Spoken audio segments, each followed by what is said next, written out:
चलो वॉल्व को एक बार फिर से समझ लीजिए। आपने पूछा है कि सर ये वॉल्व में माउंटिंग कप क्या होता है। हालांकि ये वॉल्व एरोसोल का नहीं है, अगर एरोसोल का होता तो कैसे खुल नहीं पाता, ठीक है।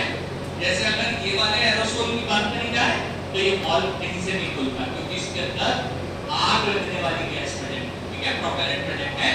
अब ये जो वॉल्व है, इस वॉल्व में मुझे नहीं लगता किसी को डिफिकल्टी होगी। जहां से मैंने पकड़ा है ये कौन सी जगह है, वेरी करेक्ट, टिप ट्यूब है ना। और अब देखिएगा ये वाली जगह जहां पे स्प्रिंग दिखाई दे रही है, जहां स्प्रिंग दिखाई दे रही है, ये कौन सी जगह होगी, बिल्कुल करेक्ट। जितना इसमें हैंड वॉश भरा रहता है उतना ही बाहर निकलता है, ये कहलाती है हाउसिंग। स्प्रिंग में दिखाई दे रही, जहां से टिप ट्यूब है ये हाउसिंग है। और ये वाला हिस्सा क्या है जिससे मैंने अभी पकड़ रखा है, ये हमारा माउंटेन कप। आंसर ढक्कन ही तो दिख रहा है, बिल्कुल सही है बेटा, ये माउंटिंग कप है। ये माउंटिंग कप है। जो माउंटिंग कप इस वॉल्व को इस कंटेनर से जोड़ने का काम करता है, इसको अपन कहते हैं बेटा माउंटिंग कप। और ये बाहर वाला क्या कहलाएगा, जो जो देखो मैंने काले कलर का बनाया हुआ एक्चुएटर। ये प्रोडक्ट एक्चुएटर है, ये प्रोडक्ट एक्चुएटर है, ठीक है। ये एक्चुएटर प्रोडक्ट है। ये देखिए ये इस वॉल्व में से मैंने ये निकाल दिया, ये क्या है, ट्यूब। और ये प्रोडक्ट क्या होगा हमारा, ये हाउसिंग है, ठीक है। ये हाउसिंग है, इसके अंदर स्प्रिंग है। ये हमारा माउंटिंग कप है। इसके अंदर होता है स्टेम, स्टेम उसमें ज्यादा अच्छे से दिख रहा है, ठीक है। और जो ऊपर के बेटा एक्चुएटर, जगह एक्चुएटर्स में अंदर देखिएगा, ये बड़ा एक्चुएटर, इससे ड्रॉपलेट्स नहीं निकलते, इससे निकलता है पूरा लिक्विड, ठीक है। लेकिन वो जब हम 9 ईयर के बाद बैठते हैं वो कैसा होगा वो, क्योंकि उसका ऑरिफाइज होते हैं छोटे, उसका ऑरिफाइज होते हैं छोटे, इसके लिए वो छोटे टाइप के पैटर्न्स के होते हैं। माउंटिंग कप ये देख लीजिए बेटा, इसको पास ऑन कर दीजिए, जिस किसी को भी देखना हो वो देख सकते हैं। माउंटिंग कप है जो ऊपर की तरफ यहाँ पे लगे हुए हैं, वी आर मूविंग अहेड। आगे चलते हैं। वो एक्चुएटर बना दिया मैंने, यहाँ वॉल खत्म हो गए, अगला हेडिंग डालेंगे। क्या होगा लास्ट हेडिंग, क्या होगा, प्रोडक्ट कॉन्सेंट्रेट, प्रोडक्ट कॉन्सेंट्रेट। अगला हमारा होगा प्रोडक्ट कॉन्सेंट्रेट, प्रोडक्ट कॉन्सेंट्रेट।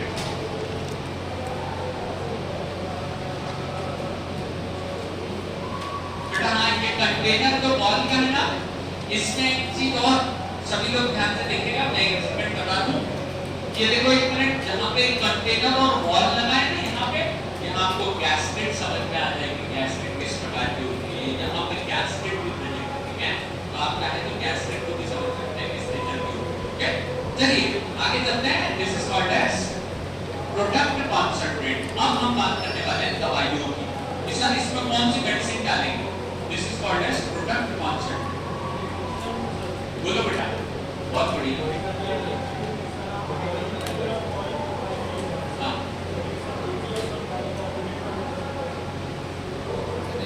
चलो मटेरियल तो बहुत सारे हो सकते हैं जिनके बनाए जा सकते हैं, लेकिन पॉलीइथिलीन, पॉलीस्टाइरीन, पॉलीप्रोपाइलीन, ये प्लास्टिक बहुत इजी टू मोल्ड होता है, इनके पाइप बहुत जल्दी बनाए जा सकते हैं।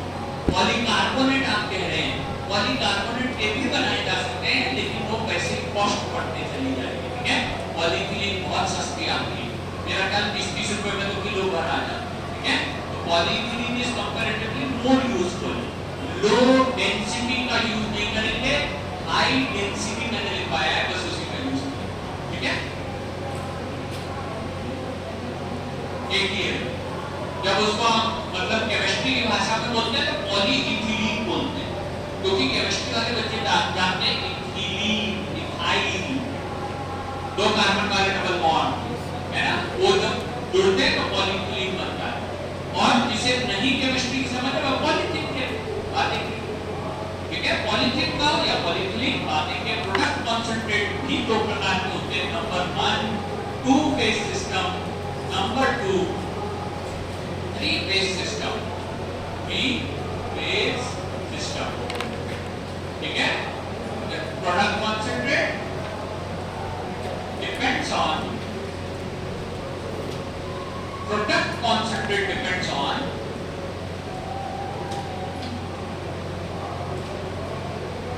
solubility of API। कौन बताइए API का? इसी को अपन ड्रग कहते हैं। ये जिसका उसी के आधार पर अपन प्रोडक्ट कॉन्सेंट्रेट बनाते हैं। 2 phase system, 3 phase system. Okay, 2 phase system और 3 फेज सिस्टम। पहला है 2 phase system. 2 phase system, 2 phase system when drug is soluble in liquid propellant। जब ड्रग लिक्विड प्रोपेलेंट में डिसॉल्व हो जाती है तो उसके बनाए जाते हैं 2 फेज सिस्टम्स।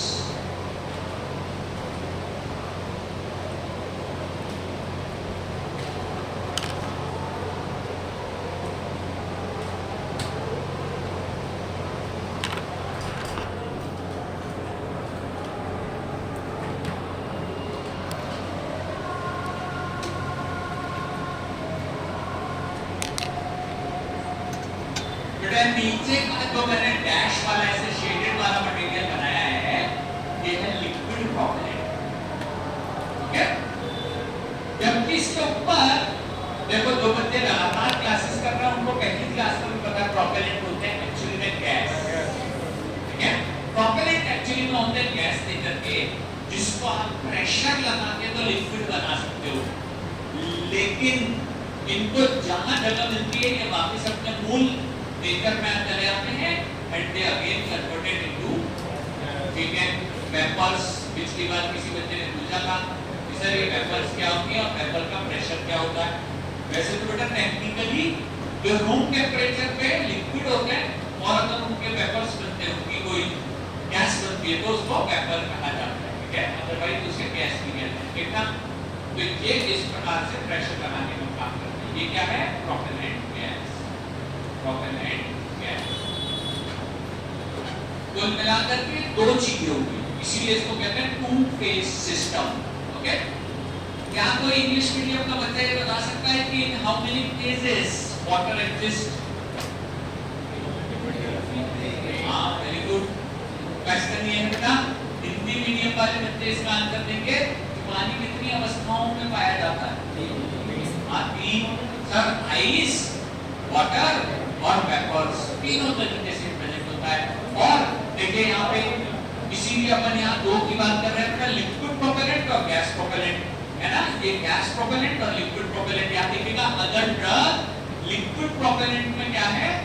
सॉल्यूबल, तो वो यहाँ पे इस प्रकार से डिसॉल्व हो जाएगा। देखिए मैं ब्लू कलर से इसको बना रहा हूँ, ये ब्लू कलर से मैंने बता दिया टी फॉर ड्रग। ये ब्लैक लाइनिंग का ही है, ये ब्लैक लाइनिंग का ही है। हाँ बेटा, लिक्विड प्रोपेलेंट, लिक्विड प्रोपेलेंट। और वो ब्लैक डॉट्स जो ऊपर बनाए वो गैस प्रोपेलेंट। और ये ब्लू कलर के टी क्या है? ड्रग, जो किसमें सॉल्युबल थी? लिक्विड प्रोपेलेंट में सॉल्युबल थी। ठीक है, लिक्विड